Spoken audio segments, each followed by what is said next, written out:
Samantala, hindi porke babae ay lalampa-lampa na. Yan ang gustong patunayan ni Judy Ann Santos sa kanyang pagtuturo ng self-defense sa mga kababaihan. Alamin ang iba pa niyang fitness routine sa pagbabandila ni MJ Felipe. Paano makakapag-converse sa mga tao? Aktibo ngayon sa triathlon si Judy Ann Santos. Katuwang ang asawang si Ryan Agoncillo. Bonding time na rin daw nila itong mag-asawa.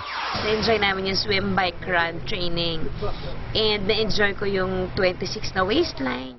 Sa susunod na linggo, sasabak sa isang triathlon sa New Zealand si Ryan. Pero inaming hindi pa handa si Juday na sumabak sa isang kompetisyon. Yung physical na pakikipaglaban, natatakot ako. So, iyan yung isa sa mga challenges na I have to face. Bukod sa pagtakbo, tuloy-tuloy din ang training ni Juday sa Krav Maga. Isang uri ng self-defense na ibinahagi niya sa ilang kababaihang nais matuto at dumanas ng pisikal na pang-aabuso. Dapat alam ng mga babae kung paano proteksyonan yung sarili nila. Para sa akin, it doesn't mean na kapag babae ka, lalampa-lampa ka. Nahikayat na rin ni Juday ang co-star niya sa teleseryeng Huwag Ka Lang Mawawala na si Casey Concepcion na subukan ang Krav Maga. Nagpaabot naman ng pasasalamat ang Women's Crisis Center sa patuloy na pagtulong ni Juday sa kapakanan ng mga kababaihan. Para sa Bandila, MJ Felipe.